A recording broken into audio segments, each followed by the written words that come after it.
Assalamualaikum warahmatullahi wabarakatuh. Jumpa kembali dengan ini channel kita. Pada kali ini kita akan membahas tentang Raden Said, atau biasa disebut Sunan Kalijaga. Beliau adalah salah satu wali songo asli keturunan Jawa yang metode dakwahnya paling menakjubkan. Kisah hidup Raden Said sebelum menjadi wali songo juga sangat menarik. Yuk kita simak. Sunan Kalijaga itu aslinya bernama Raden Said, putra Adipati Tuban, yaitu Tumenggung Wilatikta. Walau dia termasuk keturunan Ronggolawe yang pada saat itu masih beragama Hindu, tapi Wilatikta sendiri sudah masuk agama Islam. Sejak kecil Raden Said sudah diperkenalkan kepada agama Islam oleh guru agama Kadipaten Tuban. Tetapi karena melihat keadaan sekitar atau lingkungan yang kontradiksi dengan kehidupan rakyat jelata, maka jiwa Raden Said berontak. Gelora jiwa muda Raden Said seakan meledak-ledak manakala melihat praktek oknum pejabat Kadipaten Tuban di saat menarik pajak pada penduduk atau rakyat jelata. Rakyat yang pada waktu itu sudah sangat menderita dikarenakan adanya musim kemarau panjang semakin sengsara. Mereka harus membayar pajak yang kadangkala tidak sesuai dengan ketentuan yang ada, bahkan jauh dari kemampuan mereka. Seringkali jatah mereka untuk persediaan menghadapi musim panen berikutnya sudah disita para penarik pajak. Walau Raden Said putra seorang bangsawan, dia lebih menyukai kehidupan bebas, yang tidak terikat adat istiadat kebangsawanan. Dia gemar bergaul dengan rakyat jelata atau dengan segala lapisan masyarakat, dari yang paling bawah hingga yang paling atas. Justru karena pergaulannya yang supel itulah, dia banyak mengetahui seluk-beluk kehidupan rakyat. Itulah Raden Said yang tidak malu bergaul dengan rakyat jelata. Padahal, beliau adalah seorang putra adipati, tapi sering bergaul dengan orang miskin. Niat untuk mengurangi penderitaan rakyat sudah disampaikan kepada ayahnya. Tapi, agaknya ayahnya tak bisa berbuat banyak. Raden Said cukup memahaminya pula posisi ayahnya sebagai adipati bawahan Majapahit. Tapi niatnya untuk mengurangi penderitaan rakyat tidak pernah padam. Setiap malam di saat para penjaga gudang Kadipaten tertidur lelap, Raden Said masuk ke gudang dan mengambil sebagian hasil bumi yang ditarik dari rakyat untuk disetorkan ke Majapahit. Kemudian bahan makanan itu dibagi-bagikan kepada rakyat yang sangat membutuhkannya. Hal ini dilakukan tanpa sepengetahuan mereka. Tentu saja rakyat yang tak tahu apa-apa itu menjadi kaget bercampur girang menerima rizki yang tak diduga-duga. Walau mereka tak pernah tahu siapa gerangan yang memberikan rizki itu, karena Raden Said melakukannya di malam hari secara sembunyi-sembunyi. Lama-kelamaan penjaga gudang merasa heran, karena barang-barang yang akan disetorkan ke pusat kerajaan Majapahit makin lama makin berkurang. Ia ingin mengetahui siapakah pencuri barang hasil bumi di dalam gudang itu. Suatu malam, ia sengaja mengintip dari kejauhan. Dari balik sebuah rumah tak jauh dari gudang Kadipaten. Dugaannya benar, ada seseorang yang membuka pintu gudang. Ia hampir tak berkedip memperhatikan pencuri itu. Dia hampir tak percaya pencuri itu adalah Raden Said putra junjungannya sendiri. Untuk melaporkannya sendiri kepada Adipati Wilatikta, ia tak berani. Khawatir dianggap membuat fitnah, apalagi yang mencuri adalah putra junjungannya sendiri. Maka, penjaga gudang itu hanya minta 2 orang saksi dari sang adipati untuk memergoki pencuri yang mengambil hasil bumi rakyat yang tersimpan di gudang. Raden Said tak pernah menyangka bahwa malam itu perbuatannya bakal ketahuan. Ketika ia hendak keluar dari gudang sambil membawa bahan-bahan makanan, 3 orang prajurit Kadipaten mengepungnya. Para prajurit dengan rasa hormatnya meminta agar Raden Said menyerahkan diri, beserta barang bukti yang dibawanya. Kemudian Raden Said menyerahkan diri dan dibawa ke hadapan ayahnya. Adipati Wilatikta marah melihat perbuatan anaknya itu. Raden Said tidak menjawab untuk apakah dia mencuri barang-barang hasil bumi yang hendak disetorkan ke Majapahit. Tapi untuk itu Raden Said harus mendapat hukuman, karena kejahatan mencuri itu baru pertama kali dilakukannya, maka ia hanya mendapat hukuman cambuk 200 kali pada tangannya. Kemudian disekap selama beberapa hari. Tak boleh keluar rumah. Raden Said tak pernah jera. Setelah keluar dari masa hukumannya, Raden Said keluar dari lingkungan istana dan tak pernah pulang. Sehingga membuat cemas ibu dan adiknya. Pada suatu saat, ketika Raden Said melewati suatu jalan yang sepi, beliau dihadang oleh segerombolan berandal. Raden Said teringat akan kata-kata penduduk bahwa ada segerombolan berandal yang sering mengganggu setiap orang yang lewat, bahkan sering juga merampok harta benda orang yang lewat. Para penduduk juga berkata bahwa pimpinan dari berandal itu orangnya sangat sakti dan belum pernah ada yang mengalahkannya. Pimpinan kelompok itu mendapat julukan Berandal Lokajaya. Ternyata benar bahwa itu adalah segerombolan orang yang sering diceritakan penduduk. Melihat ada orang yang memakai baju layaknya bangsawan, para berandal berasa semangat. Mereka menyuruh Raden Said agar menyerahkan apapun yang dibawa. Dengan tenangnya Raden Said berkata bahwa dia tidak punya apa-apa. Kemudian para berandal itu menyerangnya. Raden Said berhasil mengalahkan para berandal tersebut. Dari kejauhan, ada seseorang datang dan berteriak-teriak bahwa keributan itu mengganggu istirahatnya. Melihat bahwa anak buahnya dikalahkan seorang pemuda, dia langsung marah, dan akhirnya terjadilah perkelahian antara berandal Lokajaya dan Raden Said. Dengan gesitnya Raden Said menangkis berbagai serangan dari berandal Lokajaya. Dan pada akhirnya Raden Said berhasil mengalahkan berandal Lokajaya yang terkenal akan kesaktiannya. Kemudian, berandal Lokajaya yang merasa dikalahkan oleh pemuda di depannya berlutut dan berkata bahwa dia dan anak buahnya akan mengikutinya. Dan pada akhirnya Raden Said dijadikan pemimpin mereka dan gelar berandal Lokajaya diserahkan kepada Raden Said. Kini Raden Said terkenal sebagai Berandal Lokajaya. Untuk menutupi identitasnya agar tidak dikenali, dia mengenakan topeng khusus, berpakaian serba hitam dan kemudian merampok harta orang-orang kaya di Kabupaten Tuban. Terutama orang kaya yang pelit dan para pejabat yang curang. Harta hasil rampokan itu diberikannya kepada fakir miskin dan orang-orang yang menderita lainnya. Raden Said yang kala itu terkenal sebagai Berandal Lokajaya menjadi buah bibir. Rakyat miskin merasa tertolong akan hadirnya sesosok Berandal Lokajaya. Namun para penjabat merasa bahwa Berandal Lokajaya merupakan suatu ancaman bagi mereka. Akhirnya para penjabat kadipaten melaporkan pada Adipati Wilatikta dengan informasi palsu. Mereka melapor tentang adanya Berandal Lokajaya yang meresahkan rakyat Tuban. Mereka berkata bahwa Berandal Lokajaya sering merampok harta benda penduduk. Sontak saja Adipati Wilatikta menjadi marah, karena ada yang berani merampok rakyatnya. Ia mengutus punggawa kadipaten dan para prajuritnya untuk menangkap Berandal Lokajaya. Lalu berangkatlah para prajurit untuk menangkap Berandal Lokajaya. Saat Berandal Lokajaya dan kelompoknya sedang merampok salah seorang saudagar kaya, para prajurit utusan romonya datang mengepungnya.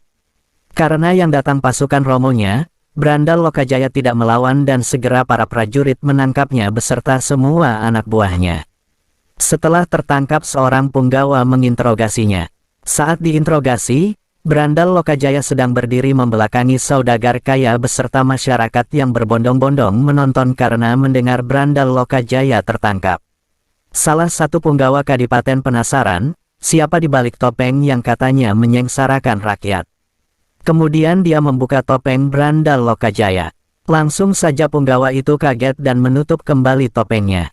Bagaimana tidak, ternyata yang di balik topeng adalah junjungannya, yakni Raden Said, putra Adipati. Dengan suara lirih agar tidak diketahui semua orang, punggawa itu meminta maaf. Raden Said yang saat itu juga berpura-pura tidak terjadi apa-apa meminta agar anak buahnya dilepaskan. Raden Said meminta agar dia sendiri yang ditangkap dan dibawa ke kadipaten. Punggawa itu langsung pura-pura menyetujuinya. Ia berkata kepada anak buah Berandal Lokajaya untuk tidak mengganggu warga lagi. Dia mengancam, jika kadipaten mendengar keluhan itu maka gerombolan itu akan dihukum mati. Para prajurit melepaskan anak buah Berandal Lokajaya, lalu membawa Berandal Lokajaya ke kadipaten. Sesampainya di kadipaten, Raden Said dihadapkan ke romonya. Romonya marah karena yang kabarnya sering merampok rakyat ternyata adalah putranya sendiri. Dengan kemarahan yang meluap-luap ia bertanya, kenapa putranya melakukan hal sekeji itu. Abis mencuri di gudang kadipaten, sekarang merampok rakyat. Namun Raden Said hanya diam dan tertunduk. Pada akhirnya Adipati mengusir putranya agar angkat kaki dari kadipaten. Hal itu membuat ibu dan adiknya menangis sedih. Kemudian Raden Said menghiburnya dan bisa membuat ibu dan adiknya merasa tenang. Pada akhirnya Raden Said pergi meninggalkan rumah. Saat perjalanan Raden Said masih melihat penderitaan rakyat. Tergugah hatinya untuk membantu mereka. Raden Said lalu pergi ke hutan dan memakai topengnya kembali. Ia bertekad menjadi berandal Lokajaya sendirian. Saat menunggu mangsa lewat, beliau melihat ada orang tua berjalan membawa tongkat emas. Raden Said meminta agar tongkat emas itu diserahkan ke Raden Said. Dengan mata berkaca-kaca, orang tua itu mengarahkan tongkatnya menunjuk pohon kolang-kaling. Raden Said kaget karena melihat buah kolang-kaling itu ternyata emas, sehingga segera memanjatnya. Melihat itu, orang tua yang membawa tongkat langsung pergi. Ketika Raden Said turun dari pohon, ternyata emasnya kembali berubah menjadi kolang-kaling. Raden Said tidak tahu bahwa itu adalah Sunan Bonang, seorang Sultanul Aulia atau pimpinan para wali pada zamannya. Sunan Bonang menunjuk kolang-kaling yang berarti eling, dan emas yang berubah kembali menjadi kolang-kaling bermakna bahwa dunia ini fana dan akan kembali. Raden Said kala itu berpikir bahwa orang tua itu adalah orang sakti. Daripada meminta emas, lebih baik berguru pada orang tua itu, minta diajari supaya bisa membuat segala sesuatu jadi emas. Dengan itu ia bisa membantu orang yang sedang kesusahan. Setelah itu Raden Said mengejar Sunan Bonang menggunakan sefi angin. Setelah Sunan Bonang terlihat olehnya, rasa senang pun tiba. Tapi Raden Said tak bisa menggapai Sunan Bonang walau dia berlari menggunakan sefi angin, dan Sunan Bonang hanya berjalan biasa. Itulah karomah Sunan Bonang, yang hanya berjalan biasa saja. Ilmu sefi angin pun tak bisa mengejar beliau. Sesampainya di sebuah pinggiran sungai, Sunan Bonang berhenti dan memandangi sungai yang sepi kala itu. Raden Said dengan nafas terengah-engah, ikut berhenti di samping Sunan Bonang. Raden Said yakin bahwa orang yang berada di depannya bukan orang biasa. Raden Said berlutut, sebagai pertanda kerendahan hatinya ingin berguru pada Sunan Bonang. Sunan Bonang bertanya tujuan ingin berguru. Raden Said berkata bahwa ingin membantu orang yang membutuhkan pertolongan. Kemudian, Sunan Bonang menolak.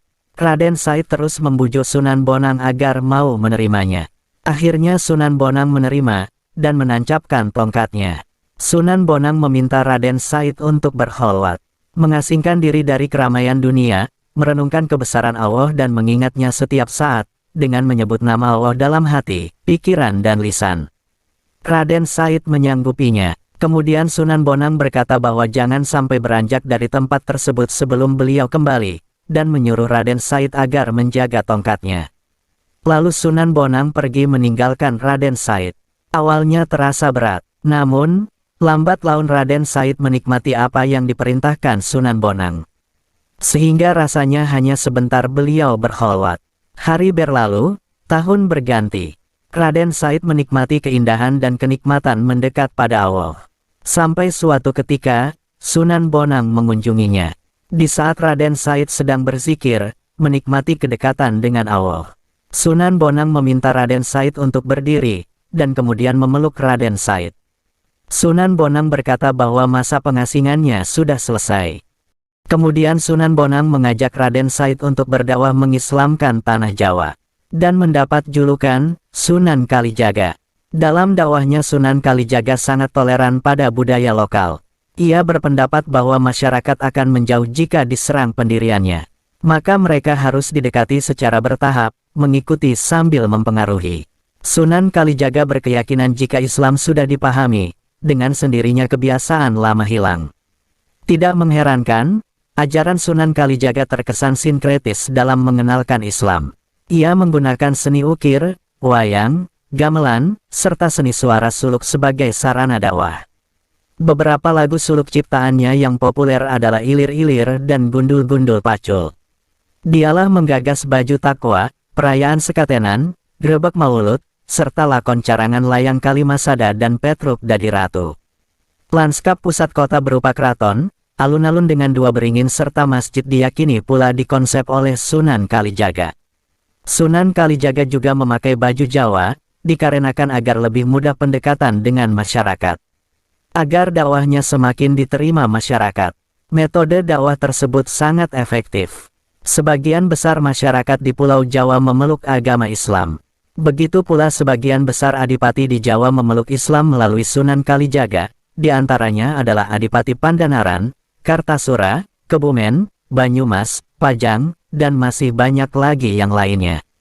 Sunan Kalijaga memiliki nama lain antara lain, Lokajaya, Syekh Malaya, Pangeran Tuban, dan Raden Abdurrahman. Selain cerdas dalam berdakwah, Sunan Kalijaga juga ahli tata negara. Usulan tentang berdirinya Kerajaan Demak tak lepas dari Sunan Kalijaga. Saat Majapahit runtuh dikarenakan 3 hal, yaitu perang saudara, tekanan Portugis, dan rusaknya pertanian yang merupakan penghasilan utama Kerajaan Majapahit. Kerusakan pertanian dikarenakan terdapat semburan lumpur yang merusak semua lahan pertanian di daerah Majapahit. Kemudian Sunan Kalijaga mengusulkan agar pusat kerajaan diletakkan di dekat pesisir, sehingga pendapatan utama kerajaan bisa dari menangkap ikan atau nelayan. Saat Kesultanan Demak berdiri dan dipimpin Raden Patah, Sunan Kalijaga telah merancang pembangunan Masjid Agung Demak. Tiang atau tatal yang merupakan salah satu dari tiang utama masjid adalah kreasi Sunan Kalijaga. Konon satu tiang kayu jati di Masjid Agung Demak diambil Sunan Kalijaga dari pohon jati raksasa di hutan Gunung Pati. Kiprah Sunan Kalijaga pun berlanjut dalam pemerintahan di Kesultanan Demak, saat dipimpin Adipati Unus dan terus berlangsung hingga pemerintahan Sultan Trenggana putra Raden Patah. Pada masa pemerintahan Sultan Trenggana, atau Sultan Demak ketiga ini mengundang Sunan Kalijaga dan mengangkatnya menjadi penasihat kesultanan dan imam baru di Demak. Dia diberi tanah perdikan di Kadilangu oleh Sultan Demak ketiga tersebut. Peran Sunan Kalijaga dalam menjaga dan mengayomi raja-raja di Jawa terus berlanjut di masa Kesultanan Pajang, di mana Pajang yang menggantikan kekuasaan Demak Bintoro menjadi penguasa di tanah Jawa ketika dipimpin oleh salah satu murid Sunan Kalijaga, yaitu Sultan Hadiwijaya yang juga dikenal sebagai Joko Tingkir. Itulah sedikit cuplikan cerita tentang Sunan Kalijaga. Semoga bisa menambah wawasan serta menjadi tambahan pengetahuan bagi kita semua. Sekian, wassalamualaikum warahmatullahi wabarakatuh.